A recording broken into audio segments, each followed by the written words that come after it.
Today's show is brought to you by HelloFresh. HelloFresh is a meal kit delivery service that shops, plans, and delivers step-by-step recipes and pre-measured ingredients so you can cook, eat, and enjoy. They offer a wide variety of chef-curated recipes that change every week. Sign up today for a total of $60 off. That's $20 off each of your first 3 boxes.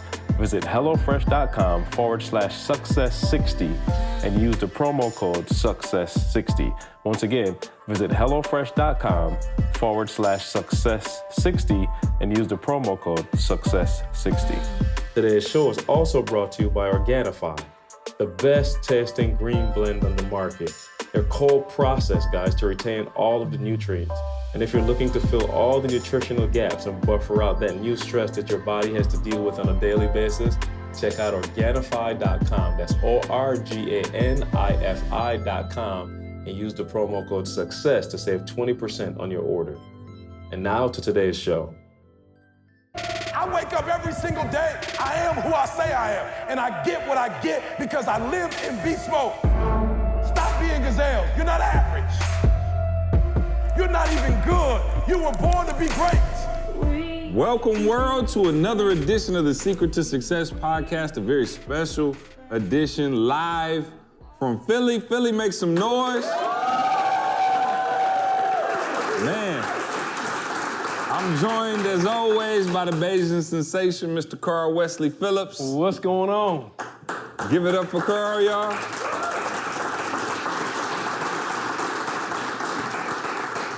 And we have Dougie Fresh to my left, Douglas, E.T. the hip hop preacher. Give it up for E, y'all. And we also have, anybody know who this is to my right? Anybody else? Oh, yeah. Oh, okay, yeah, no, whole crowd said it. Y'all give it up for Jamal King.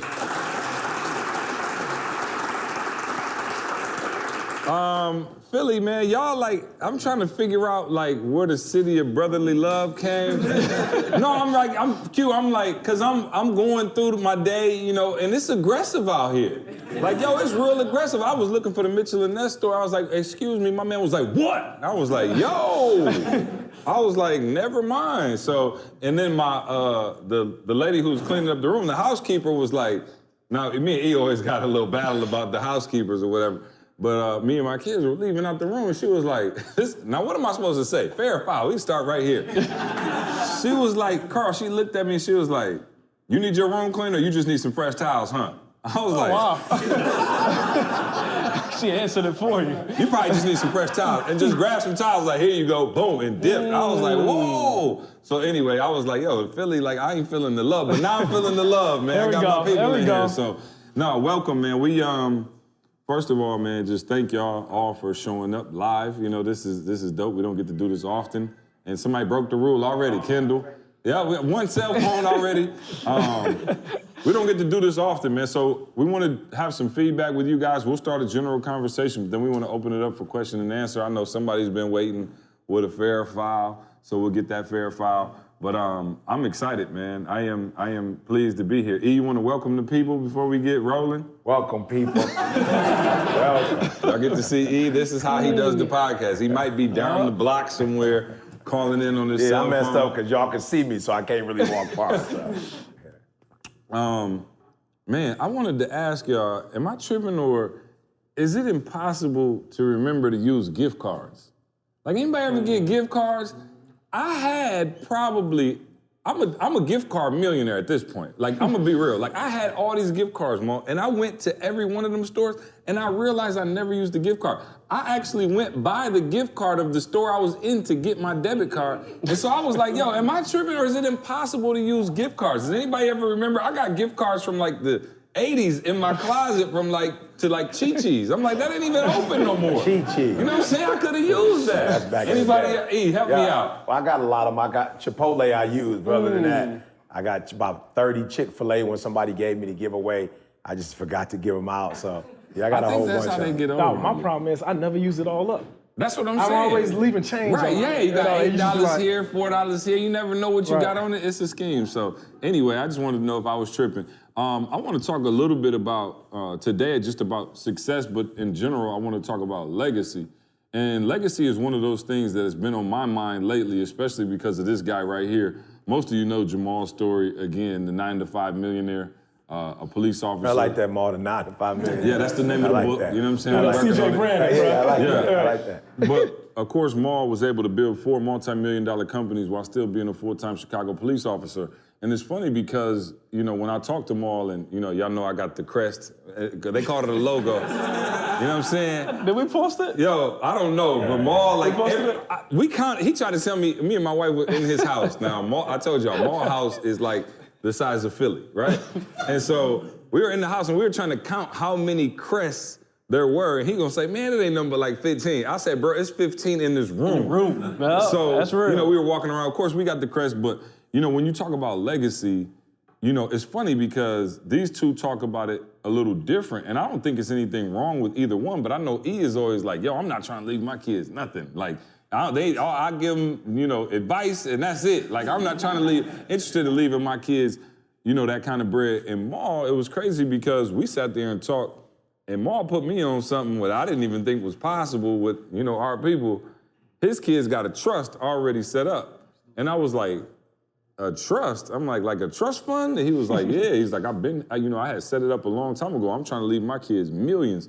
And I wanted to, you know, first of all, get both theories, you know, because I'm still trying to figure out for my kids, like, what's the best course of action, you know what I mean? And so, E, why do you feel like, I guess, you don't really want to leave your kids with a huge financial windfall when you pass? What's the science behind that? And then I'm gonna come to you and ask you, you know, kind of why you believe it the other way. And then we'll talk about some of the steps it even takes to even have those type of conversations to get there where you can talk about, should I or shouldn't I be leaving my kids with millions of dollars? Yeah, so you know what's funny, you know, I talked to you guys, well, if you listen to the podcast, I don't remember, maybe it was about 3 or 4 years ago when I got invited to have that lunch with Warren Buffett, you know. And so, of course, you know, they're in the room talking legacy talk. And, you know, Warren Buffett said something deep. You know, at that time, he was probably the 3rd or 4th richest man in the world. And he was just talking about his kids and was like, yo, they cannot handle me dying and me giving them billions. He's like, they can't handle it. You know, and I thought about that and I was like, I got 2 kids. So when I say it, I'm really talking about my son. And, you know, maybe if I would have had my millions when I was younger, I would have said that. But my son's just not mature enough for that. I've seen how he's handled money when he was 18, 19. He blowing through it. Why? Because he didn't work for it. So he blowing through money. So I have to be very cautious with, I'll only give you so much. You feel me? And I'm going to leave him a legacy. But right now he's in Alabama with, you know, Nick Saban and the boys. So my legacy is, I know what you want to do professionally. And I'm going to have you sit with the greatest. And I'm going to teach you how to make billions, right? From your own hand. Because again, like I said, I've had loved ones that die. My grandfather died. He gave money to my aunts. They, for real, my grandfather worked hard. Gary, Indiana, steel mill. And my aunts ran through it, you know, flat out. My mom is very mature with money. So my mom handled her business, but my nephew, when his mom died, he got that check, you know what I'm saying? And he blew through it. So if my son was mature financially and he showed me like, Dad, I can handle millions, why, of course I would pass it over to him. But I just don't see that maturity. You know, his sister's a little different. She got her first like real money when she graduated from high school and she put it all in a fund. Like just 3 years, like you can't touch it for 3 years. So with my daughter, I'll be honest, I've had conversations with my daughter like, yo, if something happened to me, X, Y, Z, you know what I'm saying? We just sat down with the lawyer, the insurance folks, they know, my daughter, you know, but when it comes to my son, you know, and you've seen in some instances, and again, it's each child, but you've seen in some instances where kids have become drug addicts. You know what I'm saying? They come from rich families and they take that money and, you know, some of them die, you know, because they just binge, you know. So for me, my thing is I do want my children to be millionaires, billionaires, but with Jalen, I can't necessarily financially give it to you, but to me, I feel like him being with Alabama this week, he'll be with the Saints next week. You know what I'm saying? Like I'm giving it to him. And I'm gonna say this real quick. He said something to me. He's like, Dad, he was like, he hit me up last week and was like, yo, I get it. What you're doing for me is more like bonds. I get it. You're giving me the type of information that I can cash out one day and make millions. But he's like, I ain't gonna lie, I just wanted the money. And I'm like, bruh, do you know how much it hurts me as a father not to be able to just give you a Porsche, just to be able to give you 40, 50 grand in your pocket to go make investments? I was like, it hurt me as a father because I got money and I can do it. But you've not proven that you're mature enough for it, right?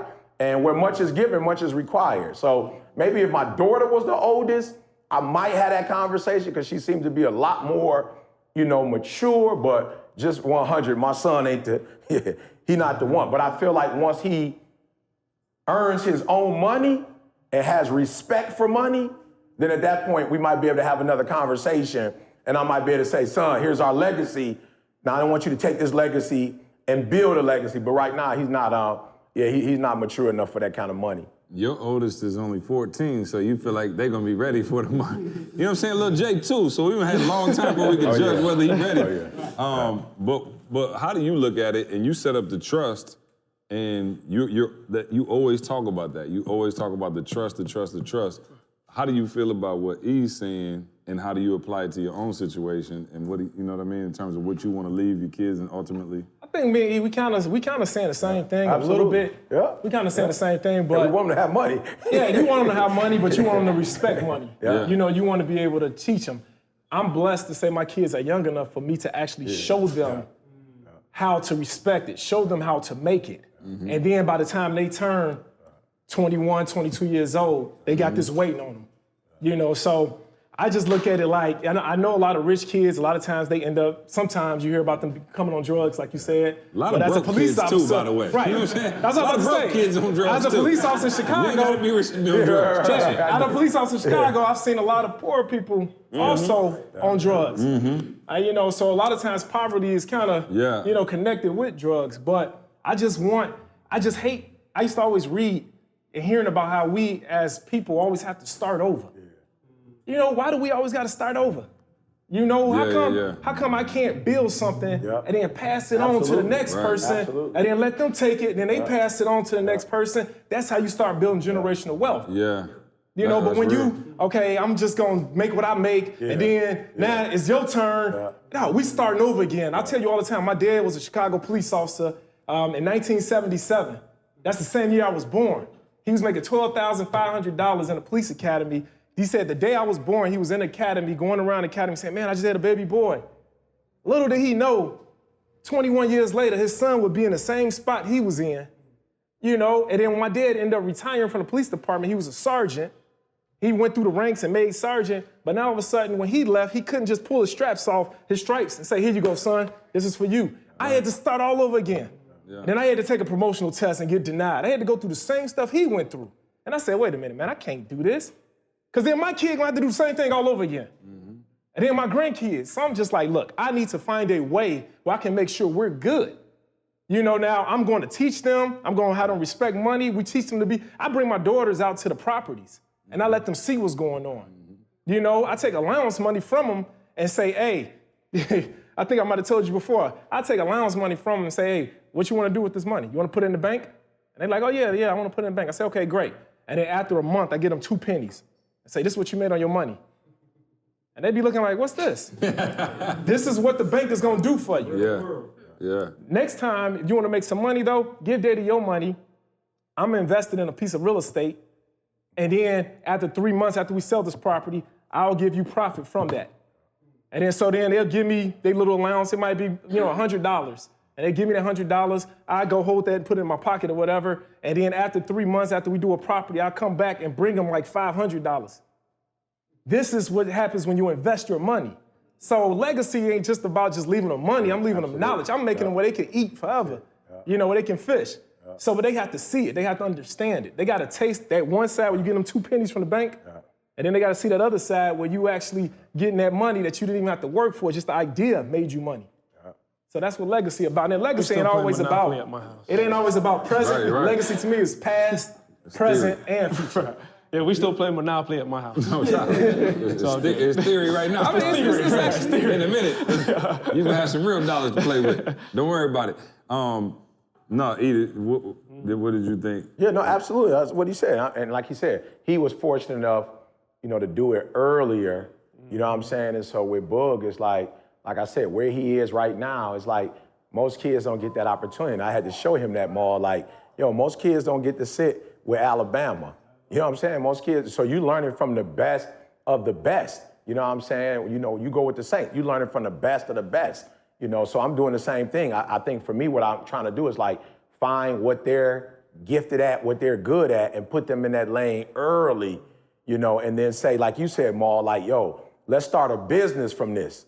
You know what I'm saying? Because my son at first, like, he want to be an agent. And I'm like, no, you don't. You just hear people say that. That's not what you want to be. Like, you want to help people. So that's not an agent. That's not contracts. That's not, lawyer stuff. What you're trying to do is help boys become men. You're trying to help people to manage their stuff. So let's start a firm. Let's start a firm where these kids coming out of college, you can do summer camps, you can do yearly masterminds. Like, you can really sit down with these kids and show them what you learned from your 4-year experience at Michigan State, some of the mistakes that some of your boys made. Like, you can talk to Draymond. Draymond can tell you some of the mistakes he made financially, and then now you can get these boys that insight, when they sign at 19 or at 20, you know what I'm saying? So exactly the same thing is saying, yo, Jay, what's your real estate?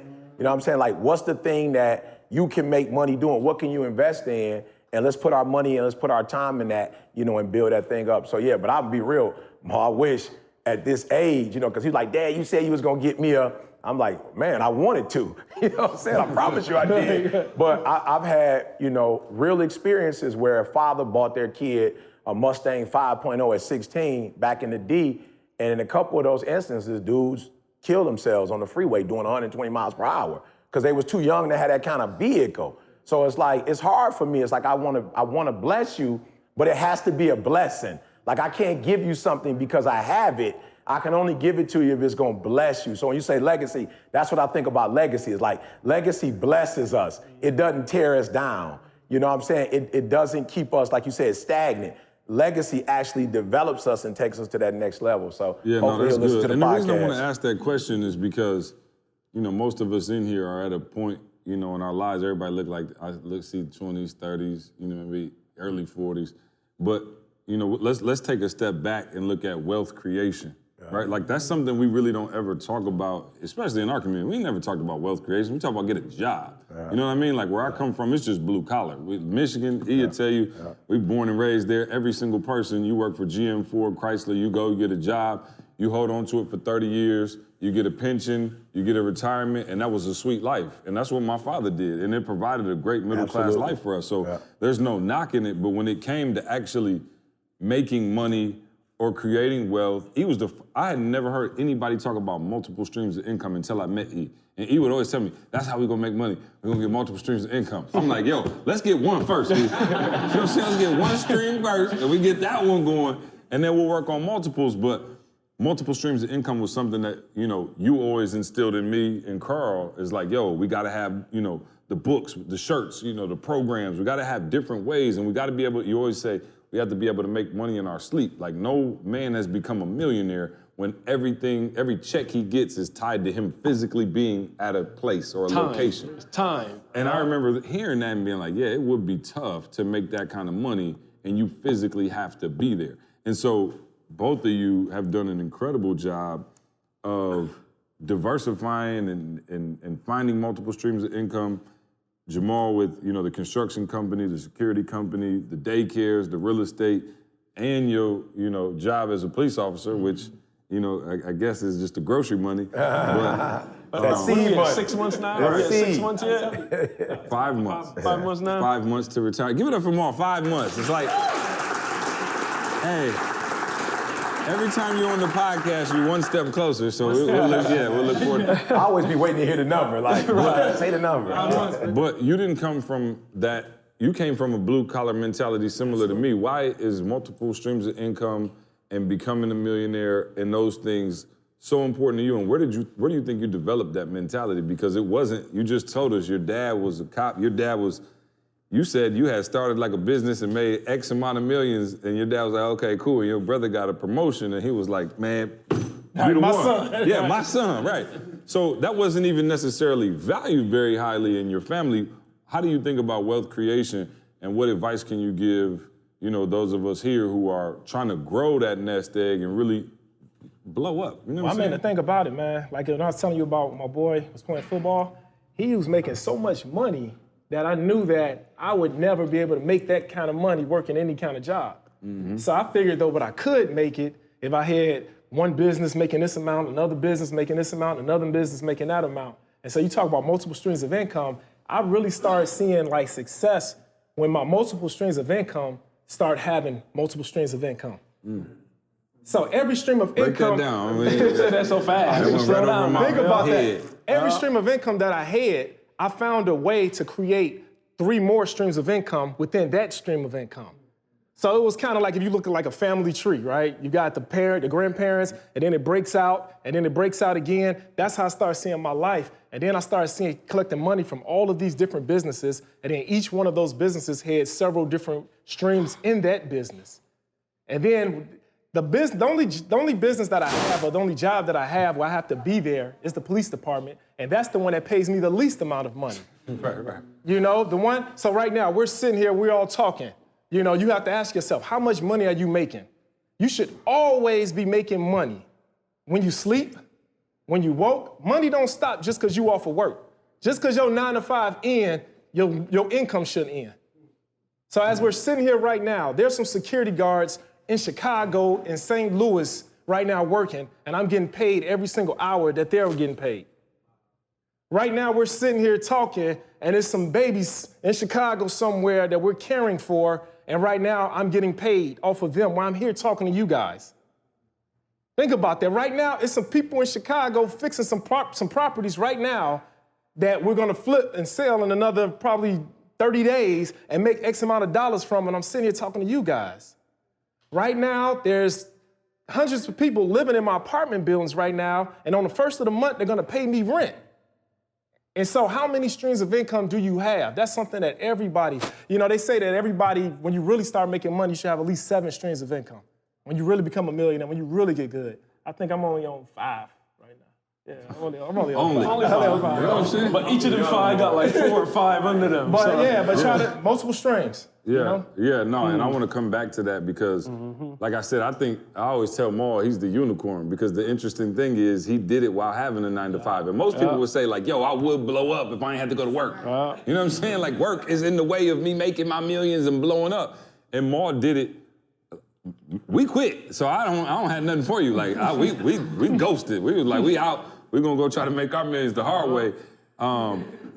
But you've always been on that mentality as well. Where do you think you developed that mentality from, and how important is it for you to teach not only your kids but everybody else, you know, in this room and everybody listening to the podcast about finding those extra streams of income? Because when you think about it, everybody in here can point to a family member, a friend, themselves, somebody who is stressed because of finances. Like at all times. My phone ring. Now that people listen to the podcast, I guess they think me and Carl balling too. I'm like, no, that call E. But like, it's such a stress, and it doesn't have to be, you know. And I'm not saying it's easy, but as the more I'm around, you know, individuals like Jamal, E, you know, and I see it, I'm like, oh, okay, I get it. It's not rocket science, but coming from the background I had and coming from kind of the conditioning that you had, you don't even think about that as being a possibility of owning the company, of owning the building, of starting the company yourself. You know what I mean? Only people we knew that started companies like Rib Shack on the corner. Like nobody really owned a business that was like hiring employees and, you know what I mean? So. Well, you said exposure, and I was like maybe in my sophomore, junior year in college, and I went to Atlanta for the first time, and that's where I saw it. Like I would go into Buckhead, Stone Mountain, Lithonia, wherever you went, and it was like, you know, people of color balling, like lived in the entire neighborhood, not just one house or 2 homes. And I was just around, you know, people who were doing it. And I just asked questions, you know, and then when I got in the speaking industry, I started running with like Dennis Kimbrough, Stedman, you know what I'm saying? I started running with people like that. And I just started asking questions. And, They said it, and then I eventually got with people like Warren Buffett, and I laugh because, and again, I don't say this to be disrespectful, because people like LeBron, we look up to LeBron and what LeBron is doing, but I've been able to see, it's like LeBron makes $500 million, but Dan Gilbert worth $7.7 billion. So it's a difference when you playing and when you own the team somebody playing for. You know what I'm saying? It's different. So people don't get it, whether LeBron's in Cleveland or not. Cleveland's still gonna be selling tickets. And then when I was with Dan Gilbert and we used to do this training, he had 32 companies that he owned. Now it's 51 companies. You know what I'm saying? So it's like what Maul said. Maul said 7. He got 51. You know what I'm saying? And so being around these individuals and just seeing how they just think different. I'm in the room, bro, with Warren Buffett, and it's like, I asked myself, why is he here? And it's like, he here because Detroit economy went dead. And he said it. He said vultures go where stuff is dead. That's where vultures go. Once it's dead, they come, and that's how they eat. So he like, I'm in Detroit because we about to buy this joker up. And it is like Monopoly to them. So they bought up buildings for bro, imagine you buying a building downtown Detroit for $250,000. That's a crib. That's a crib, and then turn into a venture capital. So now you bringing people in and they renting out space, and you're helping them to start companies, and you getting a percentage off of it. So I never even knew that was possible, that people would do that, So being around those individuals first, my people in Atlanta, and then being around people like Warren Buffett and people who own businesses. Like when I was sitting with Nick Saban, it was funny, just in a casual conversation, he was just like, yeah, my son works for one of our Mercedes-Benz, whatever. I'm like, that's crazy. Like you win championships, then you open up a dealership, you know what I'm saying? And you partner with somebody, and it ain't rocket science. Everybody want to come and buy a car from a 7-time national, champion. So I just started getting around people, and it's so funny because when like you said, when you're around your people, you have to be careful, meaning people who from Detroit who work, and you start telling them, I'm gonna start this, I'm gonna do this, I'm gonna do that, I'm gonna open this business. They looking at you like, okay, why would you do that? It's crazy. Why would you spend that? Whatever. But I wanted to ask Maul a quick question though, Maul, what do you think, because I hear people say, I want to make 30 mil, cool. But for you, what do you think is the amount of money that you need to make just to get in the game? You know what I'm saying? Is it 20 grand to get in the game, 100 grand to get in the game? Is it crazy? I'm just saying, like you were saying, not just real estate, but period, to say, I want to have multiple streams of income. What do you think is that? Because some people think they got to wait until they get 500,000 before they can buy. What's the number for you that you were like, yeah, I can make this happen? Well, I was making $1,200 every 2 weeks. So it wasn't really a number. It was like the idea. Yeah. It was mainly the idea. My idea was just I got to make this. I got to start somewhere. One of those streams of income can be from royalties. You could write a book. Yeah. And you're going to get royalties from that book. That's residual income coming in. So for me, it's no set dollar amount. You need to decide first off what it is you want to do. What it is you plan on getting money from. How you going to get one of these streams? Just decide with one. Yeah. And then once you decide on that one stream, and once that stream start flowing, you start making something from that, then look to that stream on how many different ways can you make money from that stream. Yeah. And then you take money from that stream and invest it in another stream. Shoot, but Maul, I'm paying rent, bro. I got rent, I got a car note. I hear you, but what's the, you know what I'm saying? Is it that easy just to say, I want to stream? And okay, so you told me you want to stream. Okay, I get it. So what do you think though? What should I be doing? How do I make that stream happen? What's some tangible steps? Yeah, well, right now, definitely saving money. Okay. You always can start with saving. You don't know exactly how much money you're gonna need, but you need to be prepared for when that time comes. So I would say save as much as possible. Okay. If you gotta work an extra job to save money, then do that. What I did, I backdoored it. I started taking care of my debt first. I knew that, okay, I was only making $1,200, but I knew if I took care of all of my debt, now at that point, that's a big one. I would be able to start building from there. So once I bought my first piece of real estate, I used that real estate to cover my debt. It's not always what you make. A lot of times it's what you're able to keep. Yeah. And so once I bought enough real estate to cover my house note, my rent note. Yeah. And then once that was gone, so that was my number one bill, I was able to take my money now and start saving that money. Yeah. And then I bought another, I refinanced that property, because it's money that you don't even have to go to the bank all the time. Yeah. You got money, in your properties. You got money, you can create money. That's what I've always done. I've always created money, from real estate, and I use that money to invest it in my businesses. Got it. Because I'm just asking, Marn, you just said it, but I'm thinking about people sitting here right now, like, yo, for real, you got a car that you shouldn't have. Because the car now is a symbol. It's a symbol of success instead of just getting a whip that's gonna get you from A to B, and you can save $500. Or, it's like I said, people look at my crib like, yo, E, I can't believe you live there. But for me, Mars, what you said, I was always on that, if I live under my means, I'm gonna always have money. So the more money I make, the more money I'm gonna make, because I ain't spending no more money. You feel what I'm saying? And so I don't have a TV. Like, bro, we got a 72-inch TV on the wall that my wife won. Bro, she went shopping and spent $100 at some little furniture store spot, and they called her like, yo, we got a TV for you. She thought it was playing. It's like, no, we got a TV for you. But I had that same plasma that was sweet when I first bought it 10 years ago on the wall. But it's to your point, it's like, I don't need to make more money. If I stop spending it, you know what I'm saying? If I stop, and I don't have to get a new car every year. I don't have to get a new, I don't have a watch. I don't have, no, only thing I miss is like I did want to some gold teeth. Like that's one thing. I look back like, man, I wish I had a grill. You know what I'm saying? Deion Sanders is back in the day. Neon Deion would pull one in and out. I just want one with my kid's name in it, my girl name at the bottom. You know what I'm saying? That's the only thing I didn't get that I want. But I remember my cousin saying to me about jewelry. He was just like, yo, jewelry, you can put it back and you can make money off of it. And I was just like, okay, whatever. I'm not really into that. You know, I got to clean it, keep up with it. But I'm just saying, to your point, I think they need to hear some of us are sabotaging ourselves because we're trying to keep up with the Joneses or we're trying to have a certain image. And it's like, yo, you could get a Ford Fusion to do what you're doing. I'm saying because you parking it and you spending 8 to 10 hours at somebody's job. It ain't even like you driving that sucker around on a regular basis. So I think for a lot of us, if we would stop trying to keep up with the Joneses and we would build our self-esteem up, we could save money. And then from that, like you said, we could start, you know, coming. I'm just saying, because I hear people say all the time, I need to make millions. I'm like, yo, I'm going to be real with you. You don't need to make millions to live like a millionaire. Like, I promise you, that life that you're talking about, you really don't need to ball out of control like that to have a life where you have your time Crazy and thing your freedom. is, I never was looking to make millions. Right, yeah. It was the lifestyle for me. So you just said that. I was looking at the lifestyle, you know, and so I was able to get everything just based off of, you know, creating that lifestyle. Then one day I looked up and I had $1 million worth of real estate.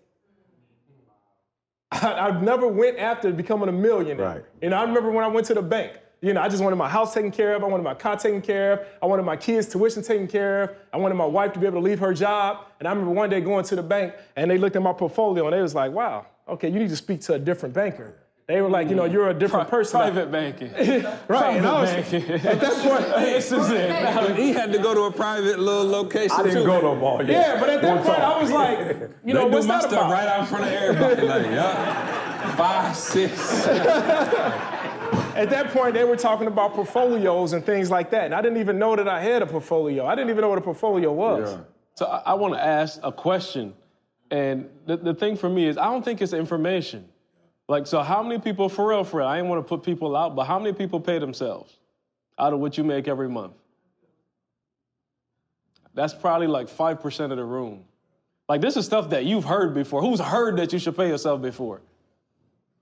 That's at least 50% of the room. You know what I'm saying? That's what Jamal, this is super practical. I think you're right, and I think most of us are scared, though. Most of us are worried about losing the money. Most of us are like, yo, what if I mess up? What if I save 10 grand? It's so funny because you really look at your life like, yo, you could save 10 grand. Absolutely. And I was asking him like, yo, what's the bare minimum somebody could get in the game? He was like, yo, if somebody had 5, 10 grand right now in the market, they could go cop a property, boom, and start this process up where they could build an empire if they were willing to do it. But most of us aren't willing to put the money up or make the sacrifices that you talked about. So talk about the information needed, like Carl just said, the information needed to get going. And do you think you have to invest in something that you're super passionate about, or do you think you should invest in things that are going to make money and then you can kind of figure out your passion later? Because I think most of us like, no, I'm saying our idea of entrepreneurship, even mine, I'm like, we're going to make millions flat out, straight up through motivational speaking,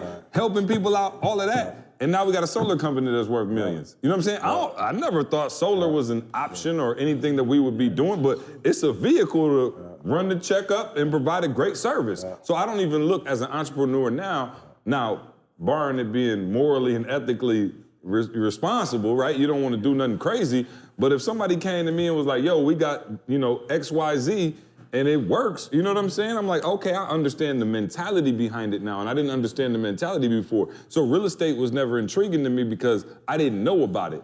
And it was like, okay, how long are you gonna use that as an excuse? Right. Like, you don't know, but you can educate yourself. So you didn't necessarily have somebody mentoring and showing you, go buy this property, do this, do that. So how did you find the information? And then how did you become brave enough to be like, because it could have backfired, right? You could have put, all right, cool, wife, tell the wife we done saved up just 10 grand. Boom, we bought a crib. Next thing you know, foreclosed. Boom, it's over with. You lost at 10 grand at that point in your life when you're making $1,200 every 2 weeks. Right. 10 grand is, 10 grand still 10 grand, don't get it twisted. But 10 grand back then is like, yo, that could shake you up. Yeah. And so how did you have the confidence to know, okay, this is where I should invest, I'm going to invest, and it's going to work out?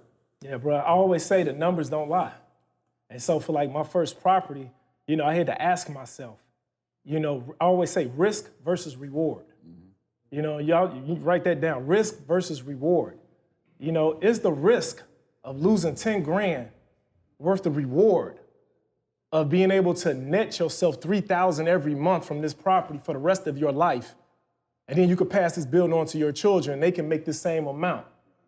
So when I looked at what I could possibly lose, that 10 grand that I put down on the property, to looking at this asset now that's gonna take care of me for the rest of my life, you couldn't even compare the two. So for me, it was a no-brainer. Once I started doing the numbers, with my first property, I had to put down 10%, and when I put down that 10%, that was $10,000, $100,000 property. And that property, I put another I got it for $125. I put another $25 into the property to fix it up. I was into it for $150,000, but yet I was grossing $4,000 a month rent every month. And then after I paid the mortgage, which was $1,000, I was netting $3,000 a month. So here it is, I'm making $3,000 every single month, and my job was paying me $1,200 every 2 weeks. That reward, bruh, you can't. So after I did that first property, I said, okay, it worked. I need to do this again. I refinanced that property, took the money and did it again. And then that property started making me $5,000 a month. So the reward that came from it, bruh, you just couldn't even compare it to the risk. And you said something the other day when we were talking, you said, and the reason that, Josh and I now are doing real estate is because you said, like, yo, anybody that runs, we already heard about Carl, and you said anybody that runs with me and every single person you believe should be doing real estate. Absolutely. Like every single person in this room, every single person. Everybody's already doing it. Yeah. By a show of hands, how many people here own their own place? By a show of hands, how many people in here rent an apartment? How many people lease an apartment? Everybody is already in real estate. You're just right. You want to get to this side where you're the one collecting the money every month. You're already in it. You're already doing it. Everybody in here needs to own real estate. And that's the one asset that you can pass down. It's not going nowhere. If you look at what year your place that you live in now was made, how many other people own this property? Especially in Philly. Yeah, I know, right? They got some old stuff. Y'all got some buildings I was like, Lord, when was that? Yeah, so you're already doing it, and it doesn't take much. It don't take much. Well, it does. Yeah, it does take a lot. Not to do it, right? But I think what I want to encourage you guys to do is, one, you got to be careful with like this motivation in the books you read. Yeah. Like, you got to be careful that you're not doing it like for entertainment. You feel me? And I think a lot of you do it for entertainment. So it's like I'm watching Serena play. That's purely, other than the fact that I'm going to take some of the content and use it, to speak, that's purely entertainment. I'm just watching her do what she do. That's pure entertainment. And so for some of you, when you listen to motivation, you're not using it to fuel you. You feel me? Like, you need to use it to fuel you. So let's just say you can do real estate and you're scared. Like, you should be listening to specific stuff that's gonna tell you, don't be afraid, take risk, let the rope go, let the net go. Like, that's what you should be listening to, not this random stuff. You know what I'm saying? Like, we put stuff out, but we're putting it out because that's what we do. We just put stuff out. But you gotta get a catalog and say, all right, I'm fearful, or I don't got that dog. And if you're doing business, you gotta have that dog. So you just gotta listen to a whole bunch of stuff. I see people walk around with the t-shirts. You gotta look yourself in the mirror. I got that dog. Like, whatever it is you need. Then when you get books, I'm tired of people like, yo, it's like a Keeping Up with the Jones is not like, yo, what book you read? For what? Wait, it's like you telling me what book you read. For what? Like just so you can sound deep? You're not doing nothing with the information. You feel me? Like you just trying to be like in conversation, like drinking coffee and say, oh yeah, I read Grit. I read Grit. Grit was phenomenal. But you don't got no more grit. I'm just saying, you don't have no more grit than you started when you first read the book. So it's like instead of reading the book and trying to be deep, like what is the book saying? Like how do you acquire grit if you don't got none? You feel me? Like so me and my son was having a conversation the other day and he was making some moves and he was just like writing the text. So he'll send me the text first. So he sent me the text, and at the end of the text, he was like, yes or no. And I was like, why you put that at the end of that? And he was like, well, because you taught me to be respectful. I was like, not in business, son. Like, don't make that mistake, son. It's kill or be killed. So if my man tell you yes, don't be trying to leave room for, you know what I'm saying, no. Like, so send me the text, let me read the text, right? So then one of our boys in Atlanta doing the smoothie thing was with Jay. He was like, yo, Jay, your old dude is opening up doors, bruh. Like he planted seeds, like we in the A, we love your dad, whatever you want, we got you. But you gotta be aggressive. Like when you walk in, act like you your father's son.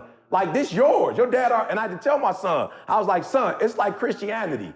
It's like Jesus paid. So I don't gotta be feeling bad because the price was already paid. So I already paid the price. It's millions of people on this earth that rock with me and respect me. So he was like, he went to a gym and he was like, Dad, how much? I called my boys like, your son ain't got to pay for Jack in Atlanta. Anything he need while he here, we got him. And I told my son like, yo, don't be walking in there like, I get you. I did teach you. Yes, sir. Yes, ma'am. I taught you respect. But I need you to read this book and in the areas where you don't necessarily you're not an automatic dog. Read the book, son, and pick the stuff up. So I'm telling y'all, do me a favor. Stop reading to be deep. Right? Some of y'all watching Power. You don't got no more power after watching Power. Like you've been watching Power. I ain't watched one episode. Like that ain't necessarily my thing. But I'm saying if you're gonna watch it, from what I'm hearing, it's some cats on there who straight up gangsters. So if you're gonna watch it, be gangster. Like for real. Don't watch it and don't be gangster. If you're gonna watch it and you're gonna put that stuff in your spirit, if you're gonna watch The Godfather, I watched The Godfather for what? What did you watch The Godfather for? What did you learn when you was watching it? You watched Scarface. What you learned? I learned some stuff from Scarface. Flat out. I learned some stuff, right? And my wife get on me all the time. You don't? I'm like, yo, I seen the movie. I grew up in the hood. Flat out. It's just some stuff that I'm conscious, I'm aware of. So ain't no dog gonna get knocked down on me and I ain't gonna get shot up. You understand what I'm telling you? Like I'm aware always of what's happening. You feel me? So don't be I watched Scarface. I went to the movie and saw it. I still remember the movie to this day. I still remember with the women thing, how the woman thing messed their whole little swag up. I remember New Jack City and stuff happened where the power wasn't equal, and that I watched the movie. So you watching it, but you ain't paying attention to it. And I'm paying attention, so stop watching that stuff and not doing nothing with it. And then finally, if you want to be a dog, you got to get around dogs. Like flat out. If you want to do business, get around business people. And when you get around, you're not going to have to do nothing. They going to do the work. Like Ma giving y'all stuff. So it's not just hearing him on the podcast. People been hitting me up lately. I want to work with you. I'm like, bro, get into Game Changers. Let's start there. Like C say, get into Game Changers or get into BU and then get on YouTube or get on the Facebook boy. Like work. So I'm sharing with y'all like the stuff they putting out is real. And if somebody like myself, like I don't just be making up stuff. I was literally a high school dropout. Like literally, I'm not playing. Y'all are here see joke me on words and stuff. I'm for real, I'm not playing. I'm not just acting like I'm not smart. Like, yo, for real, I didn't do good in school, flat out. That's not my thing. Like reading is not my thing, y'all. So if I can do it, anybody can do it. You feel me? And I'm trying to tell you, it's simple. But C said it, you gotta find what your real estate is or whatever your thing is. Mars was a cop. He got in the door as a cop. And then from the cop, he took it to the next level. So what's your entry? What's the gateway for you? And I've been hitting C up lately like, yo, see, this thing is crazy. Like I'm making some moves right now. I'm like, see, this crazy. We just getting started, bro. There's some doors open up to me. I swear to y'all, I didn't think I wasn't thinking like this 5-6 years ago. And I'm like, yo, this is unbelievable. Like we can make billions from all the seeds from when I started at 18, 19 doing it. To now, I'm walking the streets, cats like, bruh, no, you changed my life, E. You got respect in the hood, E. Like, they respect you out here, bruh. I'm like, yo, now I need to start cashing in on some of this respect, you. You know what I'm saying? I need to start cashing in on the respect, flat out. My man, like, I respect you. I'm like, bet, I'm gonna need to start this business. I'm gonna need you to do this for my son. I'm gonna need this, I'm gonna need that. So I'm telling y'all, don't come here and just hear it. If you were in the room and you were hearing this information, it's because it's your turn. It's your time.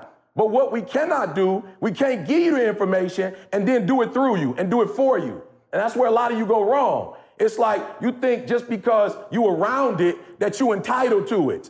And I told my son, this yours, but you gotta cash in on it, son. This yours. This world is yours. I did my part, son. You can go to any city in the United States of America and say your father, AT&T up our preacher, and they gonna rock with you. But I can't travel for you.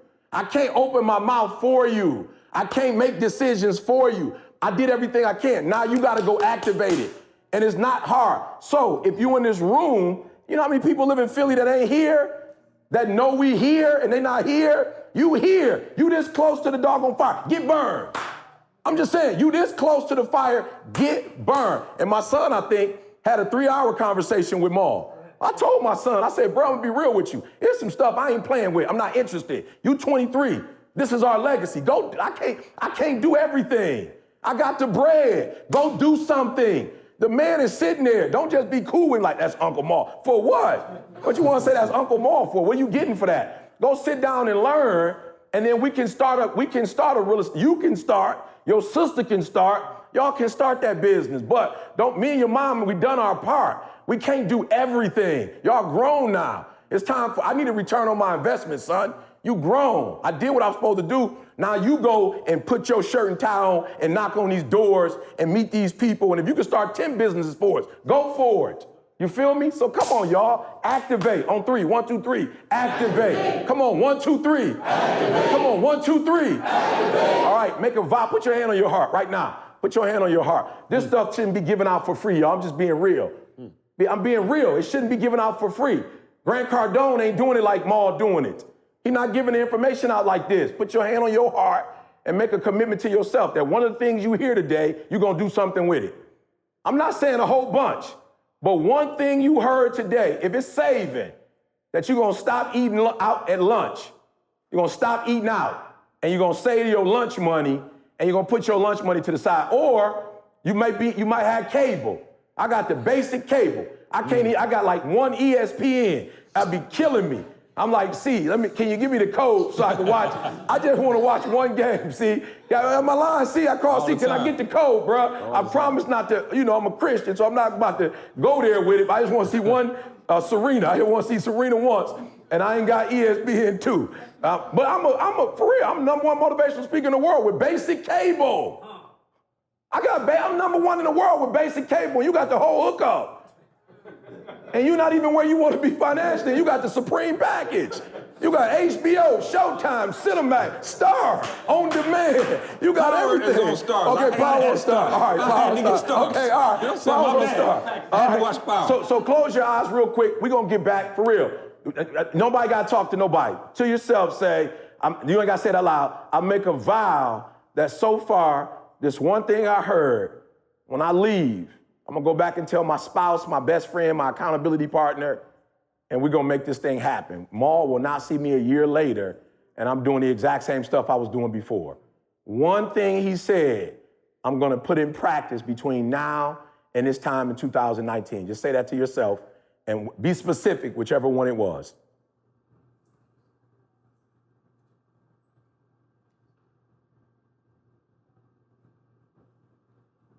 Okay, say it with me. Information is powerful. Information is powerful. Come on, information is powerful. Information is powerful. But application is life-changing. But application is life-changing. Come on, information is powerful. Information is powerful. But application is life-changing. Life-changing. It's transformational. It's transformational. Come on, it's transformational. It's transformation. And from this day forward, I I won't just get information. I won't just get information. I will apply the information. Apply the information. And I will be transformed. I will be transformed. Come on, and I will be transformed. And I will be transformed. And my family will be transformed. My family will be transformed. And my community will be transformed. Community will be transformed. Forever.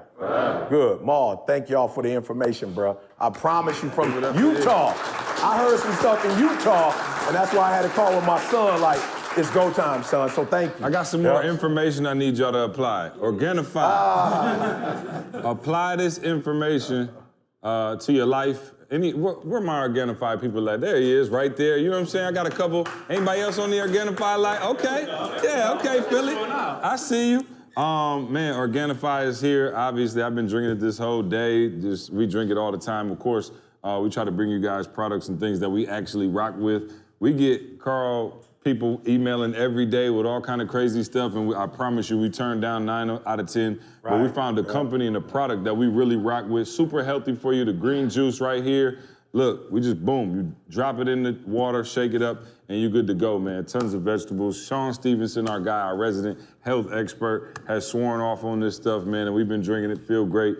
Man, it's rare that I even get a common cold these days with the Organifi going, so yeah, shout out to Organifi. Go to Organifi.com. That's www.organifi.com. Promo code SUCCESS.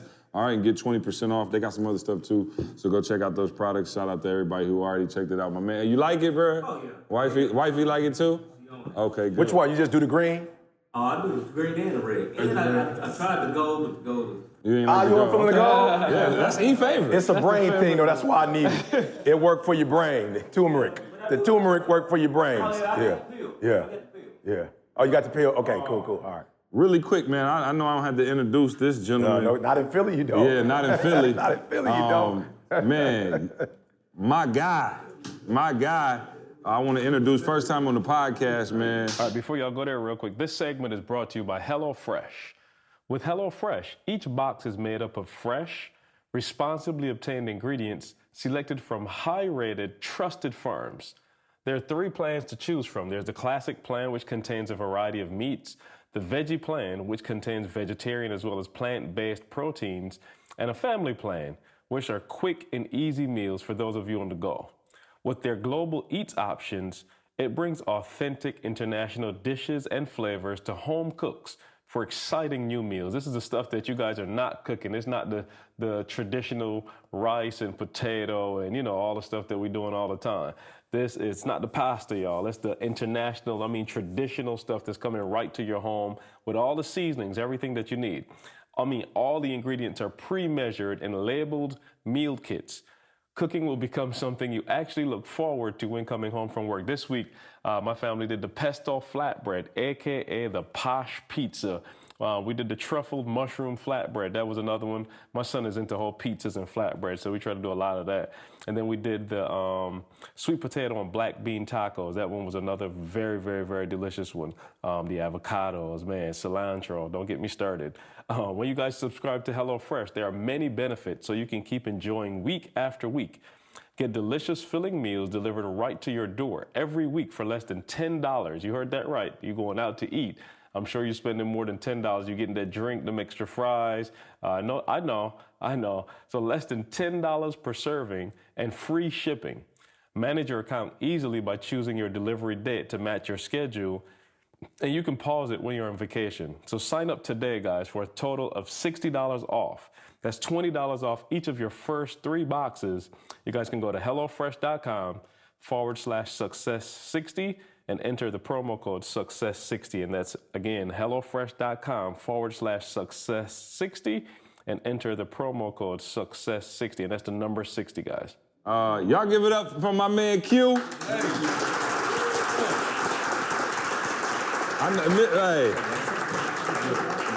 I was running through the Philly streets. You like E.T. in Philly, like, man, you can't go nowhere. Me and Mont was out, man, and went to an event, and everybody's like, Q, hold up. I'm like, man, so, man, first, appreciate you being on the podcast. Appreciate you having us in the city. What kind of give us some, just whatever your takeaways was from what we talked about, how you apply it, and then also, matter of fact, that second, let's talk about how you and E finally connected, because that was a funny story in and of itself. And this was years ago, but I remember the story because I think somebody called me to set it up. But why don't you tell the people who maybe they don't know why you're here and why we're all so close? I got a plug. I do radio. I used to go by QDZ. on the radio here in Philly, moved to LA, came back. Did radio, I have a TV show on Fox 29 called The Q on Fox. The Q. Congratulations, thank by you. the way, man. Thank you. Congratulations. Thank you. So it was, I think it was like 2012. I think it was 2012. My boy, Danny Palmels, who's a newscaster out here, we grew up together. And we talking, and he was like, he's going through some things, we're going through some things, and like I was saying some things. He was like, yo, you listen to E.T. the Hip Hop Preacher? I was like, I don't know, right. And then, maybe it was like 2013. So then he was like, yo, listen to this mixtape. It was Detroit. So I'm going into work, and at the time, like, I'm doing hip hop radio, and I'm getting older, and I'm like, all right. I come back from LA, and I'm like, I'm doing the same old thing, same music, and I wanted to grow. And it was the mixtape, and D.E.'s like, yo, you talking deep, but you're not deep. I'm like, ooh.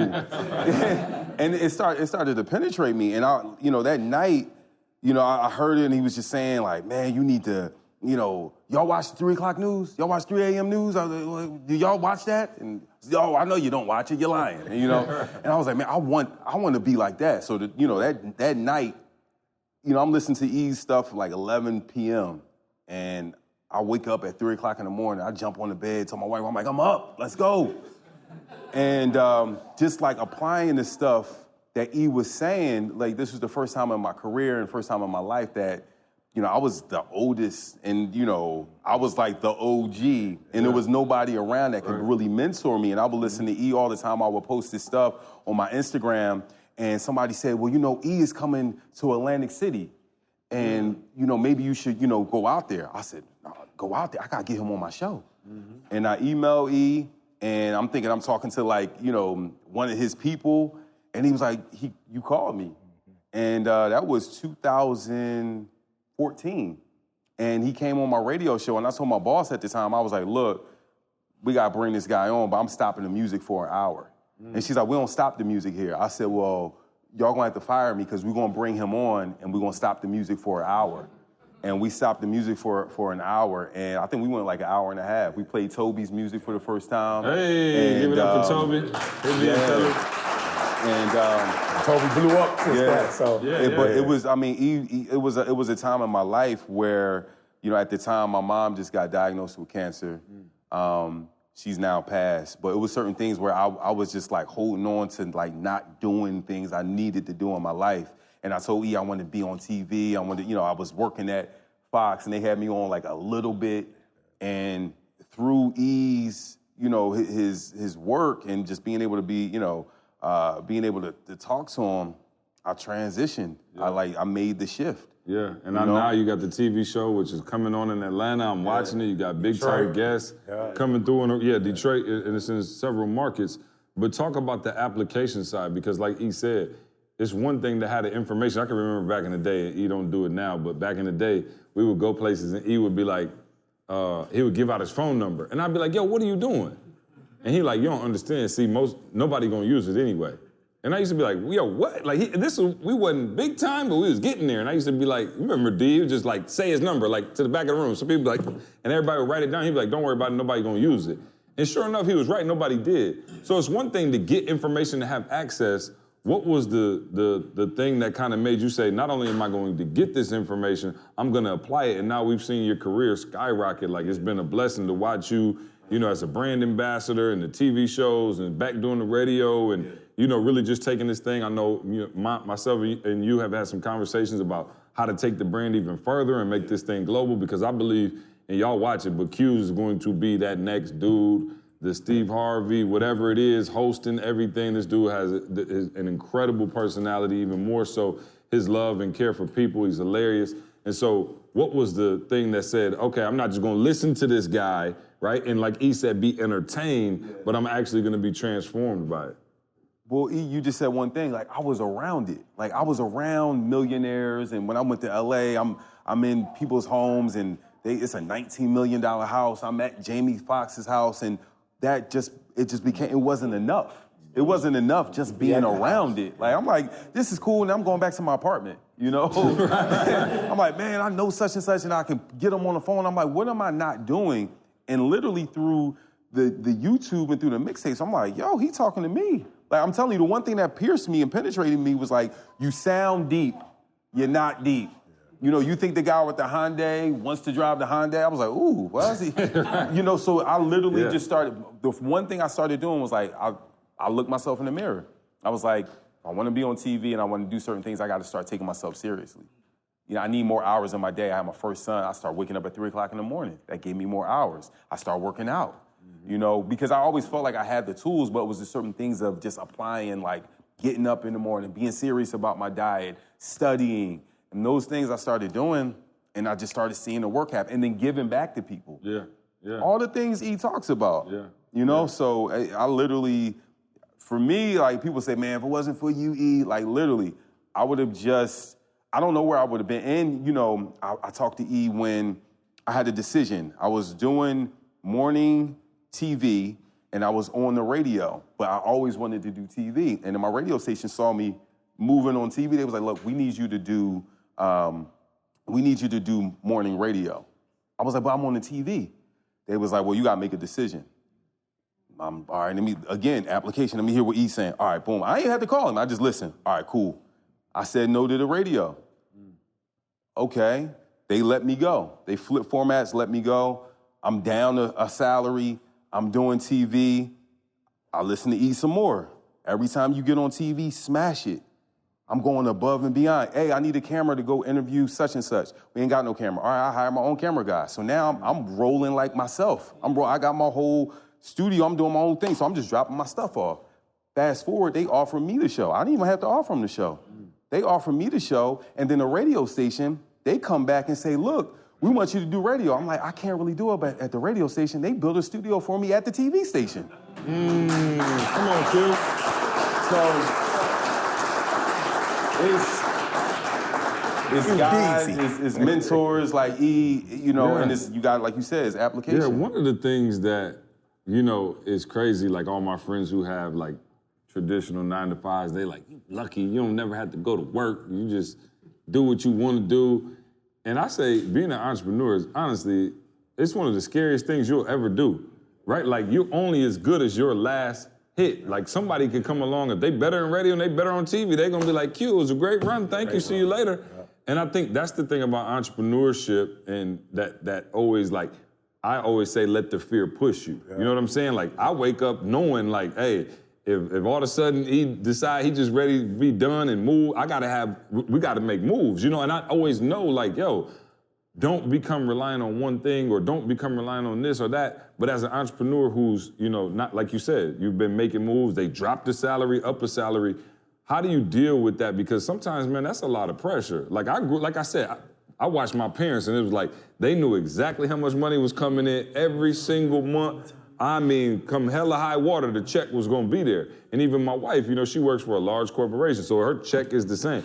My check, it's like, yo, if we get sick next month, it's like, okay, you didn't make no money that month. You know what I mean? So like, how do you navigate being, you know, in this industry where I don't think you have a 30-year contract on the TV. Yeah, but so how do you deal with the pressure? Because I think a lot of people feel that heat of, man, okay, you got a wife and 2 kids, right? 2 kids, you know, just like I do, and you're able to still work at a high level while still knowing that you got this gorilla on your back, you know what I mean? That it could be pivot time. So how do you keep that clear head about it? Faith in God.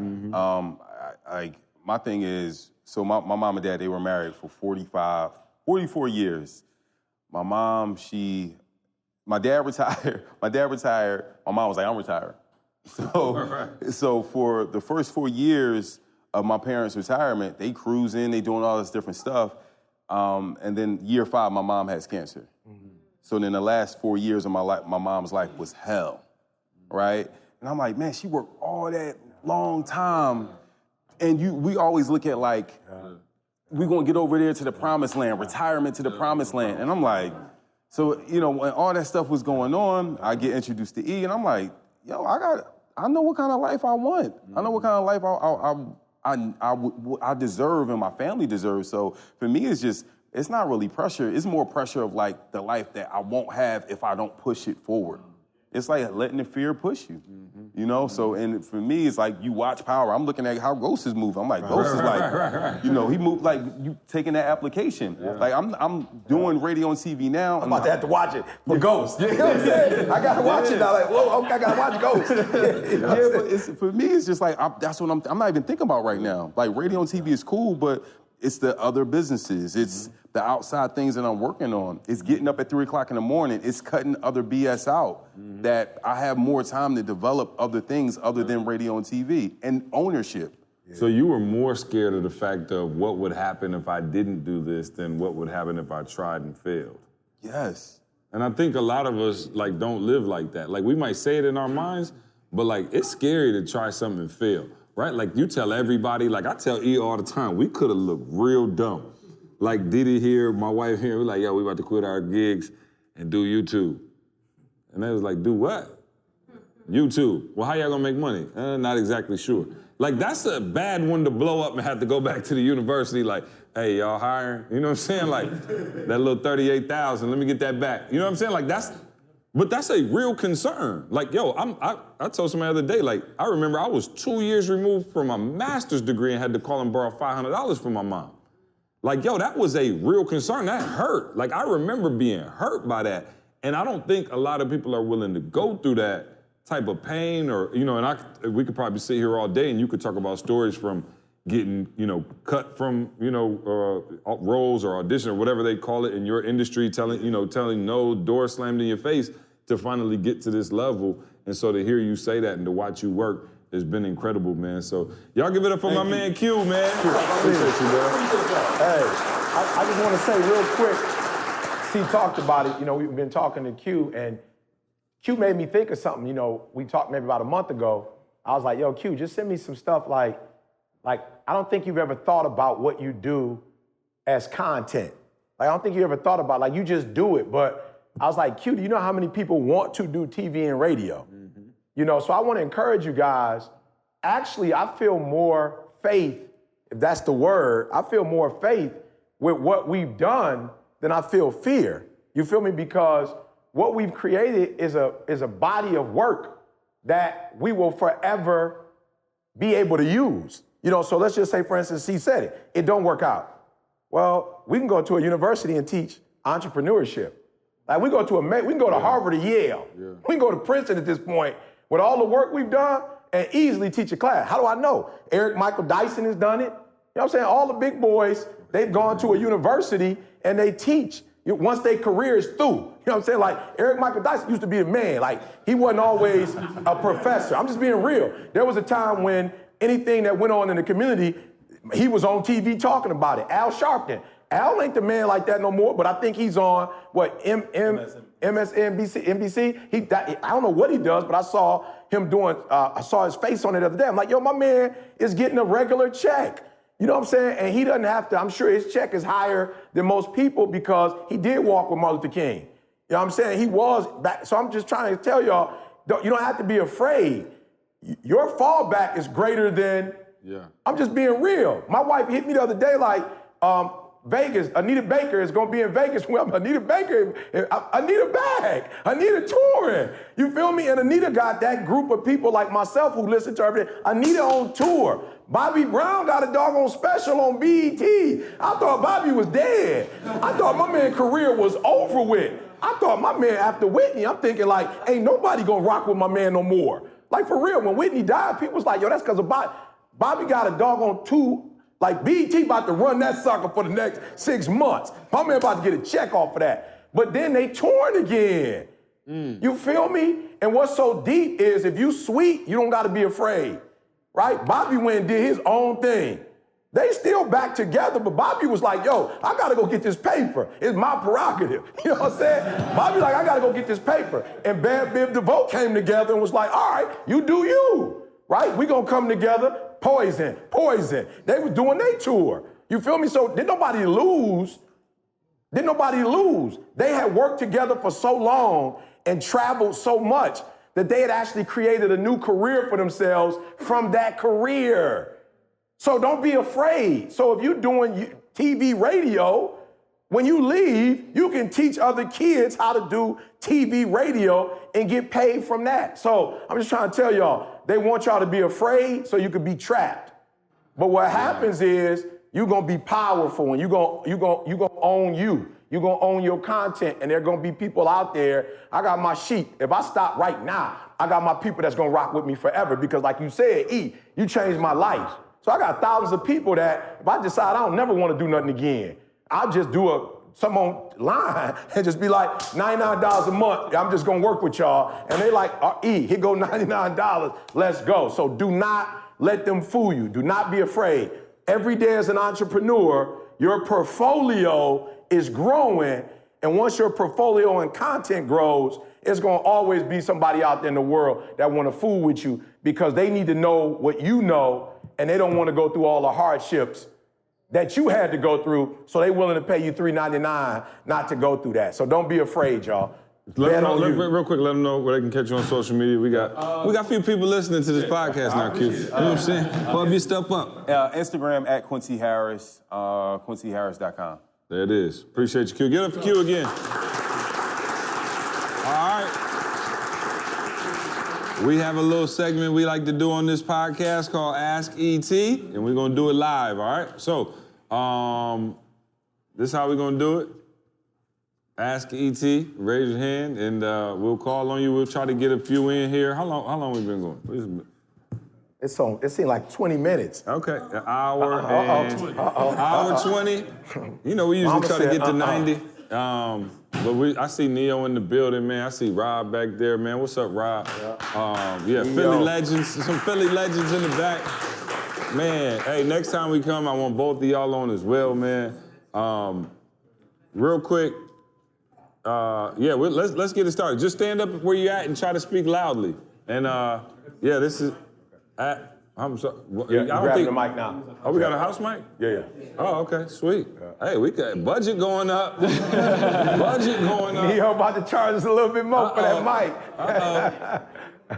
What's up, E? What's up, man? My name is Howard Rose. I came all the way from Kearney, Nebraska. Thank you so much. We appreciate you. Thank you. You know, I'm gonna get deep. I'm gonna get deep right now because I might not have another shot like this. So you talked about finding your gift, and you talked about faith. So there's a correlation about how we exercise our faith and grow in faith, so we could discern what we're good at, so we could discern how to apply that information, because that's wisdom. And the Bible is the book of wisdom. So what do we need to focus on so we could have the principles, so then we could go and be successful? Well, the principles are there. What you need to focus on is applying them. See, here's the deal. People get it confused. I got so much faith because I did what he told me to do and it worked. You feel what I'm saying? Like I've exercised my muscle called faith. And so it ain't faith no more. I already know what it says, and then I do it. You feel what I'm saying? So I think where a lot of people go wrong, you try to make it like faith is something. You gotta have faith, like blind faith, when you don't exercise something. You know when you pick up 100-pound weights and you go with the curl, boy, you already know which muscle. It ain't like if I do this, my abs go. You know what I'm saying? It ain't, you feel me? So people try to make spirituality something mist. No, it's not mystical. If God said, return a faithful tithe, and I give 10%, and then it blow up, I knew what. It's when I don't do it, when I'm saying, I wonder if I give, if it's going to do anything. You know what I'm saying? But when I give, and then I see the blessings that come from it, when I get up at 3 o'clock in the morning, my wife get diagnosed with MS, but not in a wheelchair or not blind, I'm like, yo, this works. You know what I'm saying? This thing worked. I prayed, I act, and it worked. So faith is doing what the word tells you to do, and then you're going to see the results of it. But here's my deal. A lot of Christians on that, I read the Bible, and? I read the Bible in a year. Okay, and? What happened when you read it? Like, would you just rub it against you? You think it's going to do something? So don't read the Bible in a year. Find a principle in the Bible and master that principle. And then when you master that principle, go to the next principle. Mm-hmm. Yeah, thank you. If you got a deep question, ask Maul. Right here. Don't ask me. It's deep. Just say your name, too. Yeah. Ahmed. Yeah, how y'all doing? Good. So I got two questions. One for you, one for Maul. for E. I can take one too. Just throwing it out there. You know what I'm saying? You know what I'm saying? Just throwing it out there. I mean, we got three. Me and Carl. Microcosm for life right here. E, my question for you is, can you explain your thought process and your thought process? Well, I'm gonna just break it down like this. Can you? I read your book. The time where before you was successful. I think you was doing your teachings. You had went to Bermuda and but you wasn't making that much money. You were struggling. You ain't really have it all together. And you was praying to God that you said your wife Didi was mad at you. You was praying for an answer, and he sent you a check. For like $200 something. $285. Right. So my question to you before that check, can you explain to me what was your mindset through the struggle, like through that that time where you didn't have that money, where you didn't know what was next, where you ain't see the end goal, but you had a wife that you had to take care of, but you got goals, you got house, like. Can you explain like your mindset and what steps you took? Yeah, well, first of all, I never had a struggle. My wife was my struggle. So my wife's struggle was my struggle. I never had a struggle. Like I never worked. Amen to that. Yeah. No. Hear what I'm saying? People who know me, I ain't never worked for money.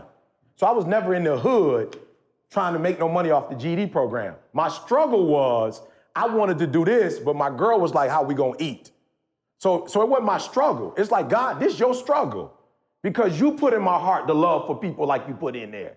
And I can't go to work because I don't love work like that. I love the people. That's what you gave me. So right now, it's weird. My girl on my head, and I love you, God, but I live with her.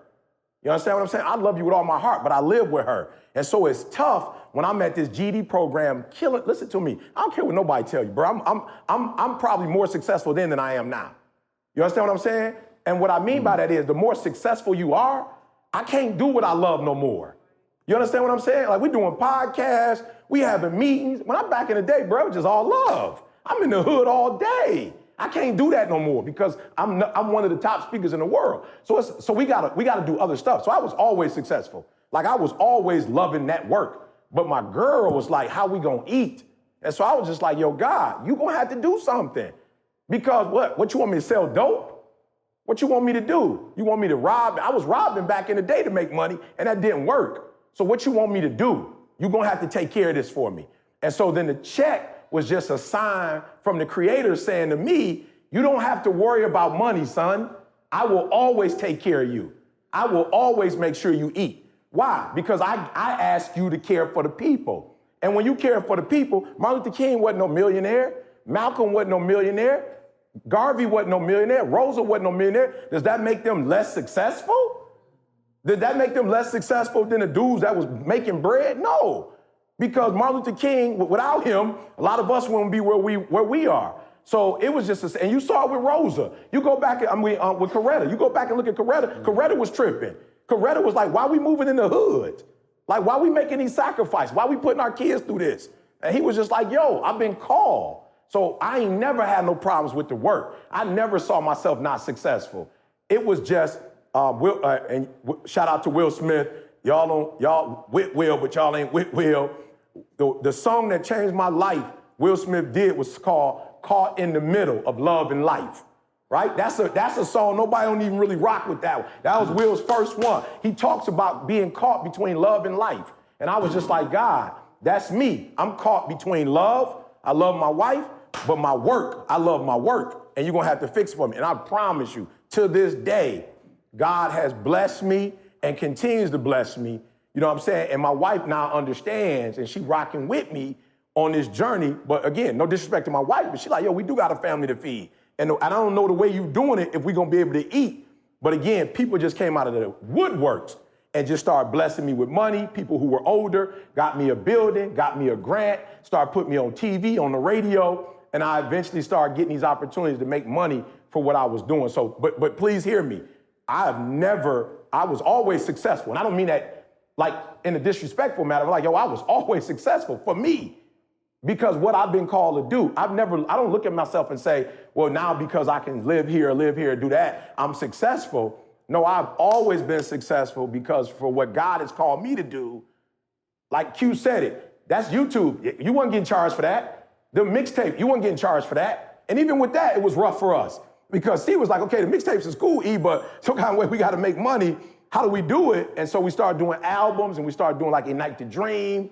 You see what I'm saying? But it's still rough for us now because if we didn't have to charge, we wouldn't. But we just don't have nobody saying, we're just gonna give you 15 mil a year to kind of do the things and bless Neo, because like with this kind of stuff here, he's giving us an opportunity to use his space. Right? I think it's free. I just gotta be careful. I gotta be careful, Neo.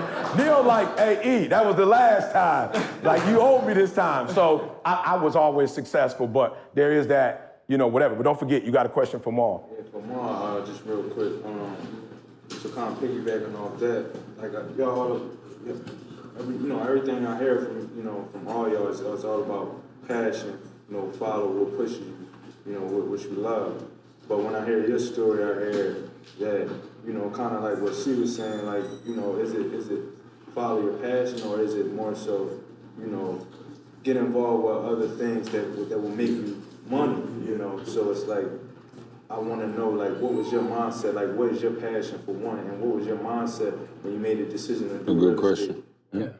That's good. Yeah, it's crazy because my passion now would be real estate. But I needed to get in real estate first to know that was my passion. It became my passion. That's right. If that makes sense. It became my passion. I did it, and it's crazy because I didn't even realize that, like, I had a vision. I had something that most people didn't have. Right. I didn't even realize it, man. Once I started doing real estate, I remember I would walk inside properties, and I remember I would just be like, oh, man, this would be nice. And I see flashes of it being finished. Every time I go on a property, I see the finished product. And other people be like, what you looking at? We'd be in properties with rats and holes in the wall. And I'd be like, man, this is beautiful. I'd be like, man, I always see the finished product of a thing. And so that's my gift, I believe. And I think that goes way past real estate. It's something that you need to have in real estate. You need to be able to have a vision. But with me, and not just with real estate, I see that in other businesses. I can see that in my kids and other people. I can see the finished product of something. So when somebody even come up to me and they talking to me and they down and out, they depressed, I talk to that person as how they're gonna be and not who they are. And you need that quality in real estate. The thing about real estate is so crazy, and that's what I love about it. I can go to a property that hundreds of people turn their nose down to, right? A boarded up property. It got boards on the windows, bottles out front, and just ran down. And people have walked past this property every single day for the last 2-3 years.